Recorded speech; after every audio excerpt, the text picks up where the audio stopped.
Bonjour à tous, aujourd'hui on va faire un petit test d'un produit qui est un genre de Stream Deck mais qui s'appelle le Stream Dock.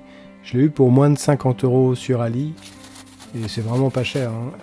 Donc je me suis dit je risque pas grand chose. Il est arrivé bien emballé et puis voici un peu les différents côtés de l'emballage.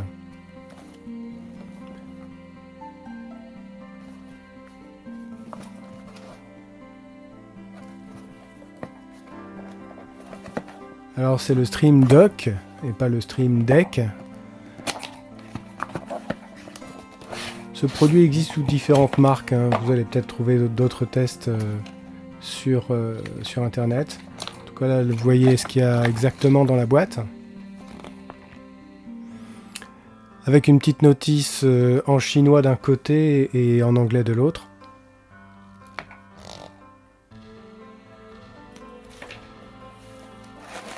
Et voici le produit lui-même. Alors il est en deux parties. C'est en fait tout simplement un petit écran tactile sur lequel il y a une série de boutons. Et on voit là le câble, rien de spécial, on verra qu'il n'est pas génial, même s'il est joliment tressé. Donc en deux parties disais-je, parce qu'il y a l'écran d'un côté et puis un petit pied de l'autre sur lequel il vient se fixer, où on peut l'avoir à plat. Alors ça voulait pas rentrer dedans parce que regardez bien le câble, la petite partie métallique, elle est pas censée faire ça. Bon, un petit point de colle ce serait fini et puis on n'est pas obligé d'utiliser le câble fourni. Ah, voilà, là ça clique. On peut le remettre dans son pied. Donc c'est un pied, bon, ça se clipse dedans. Je pense que ça suffit amplement. Par contre la prise derrière est assez longue, donc ça aurait été mieux un câble coudé. Il y a des petits patins en caoutchouc en dessous, très fins, mais ça suffit pour l'empêcher de bouger, de glisser trop facilement sur le bureau. Et donc le voilà à son premier allumage. Alors quand on le branche la première fois, ça s'allume et on voit une image par défaut qui ne fait rien. Il faut aller sur un site dont l'URL est fournie dans la petite documentation et ça télécharge directement un programme d'installation qui est assez gros. Alors, je vous passe un peu les étapes. L'installation. Alors ce qui m'a vraiment surpris, c'est que même le processus d'installation, vous allez voir, il est en français ou quasiment en français. En tout cas, il y a des parties du logiciel qui sont convenablement traduites. Tout ce qui est tuto vraiment détaillé, hein, non. Mais c'est au-dessus de la moyenne. D'habitude, le software, c'est pas la meilleure partie de ce genre de produit, hein.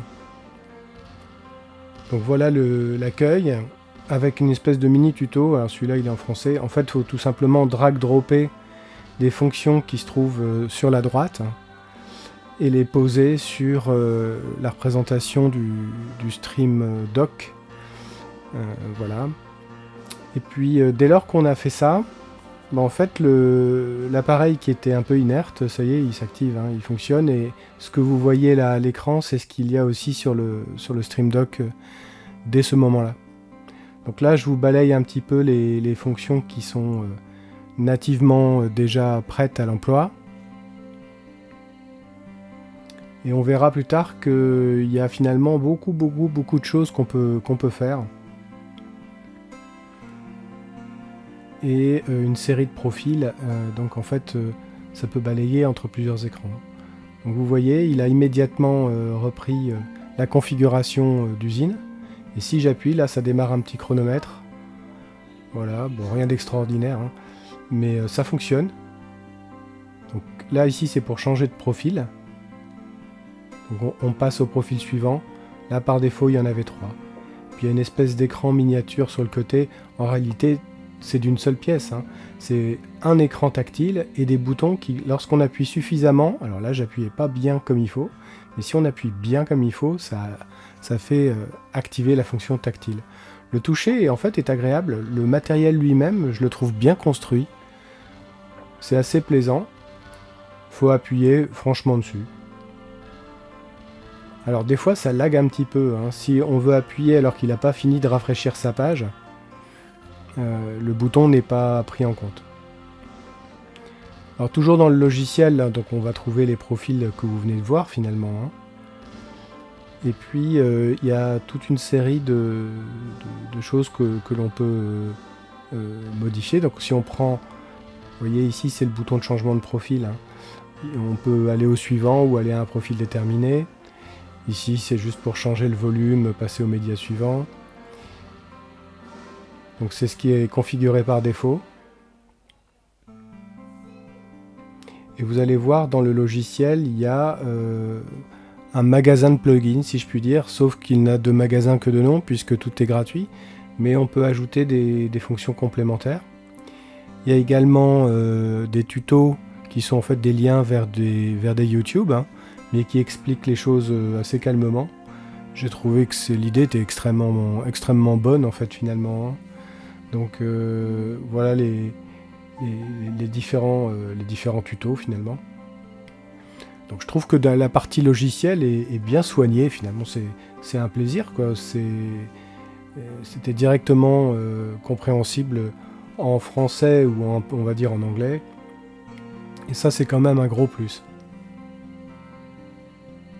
Donc le produit, je viens de le recevoir, hein, j'ai pas encore vraiment bien joué avec et bien configuré les choses comme je le souhaite. Mais je trouve que pour le prix, c'est remarquable.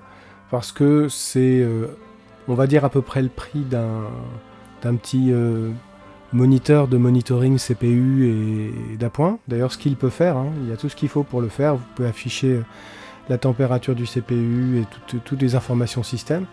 Sauf qu'en plus, c'est tactile. Et je dirais même, en plus, c'est tactile à la façon de bouton, ce qui est quand même beaucoup plus agréable qu'un écran tactile sur lequel il aurait fallu viser pile sur ces petits boutons là, hein. Donc ça fait 5 boutons sur 3 sur un écran qui en dessous, à mon avis, fait pas plus de 5 pouces et demi, un truc comme ça, hein. C'est plus petit qu'un smartphone. Mais en tout cas voilà, une construction qui est bien faite. Je vais vous laisser défiler un petit peu les différentes choses que j'ai vues dans les tutos et dans le logiciel pour que vous puissiez vous faire une idée.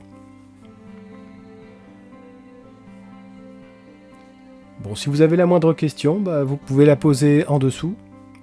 J'essaierai de répondre à vos questions. Là, on voit ici d'utiliser le petit appareil, hein, donc ce Stream Dock, comme un système monitor, quoi, donc voilà, un moniteur système. Et vous voyez que finalement, c'est plus avantageux que la même chose qui n'a pas de bouton, que vous trouveriez, on va dire, à peu près dans les mêmes prix finalement. Alors vous pouvez aussi glaner une information intéressante là sur l'écran de configuration, c'est que l'équipement s'appelle Stream Dock 293S, ce qui est certainement la référence OEM de l'usine qui fabrique le produit, qui est revendu ensuite sous toutes sortes de marques à toutes sortes de prix. Voilà, mettez-moi le petit pouce et n'hésitez pas à me poser les questions, comme ça je saurai si la vidéo a plu. À bientôt.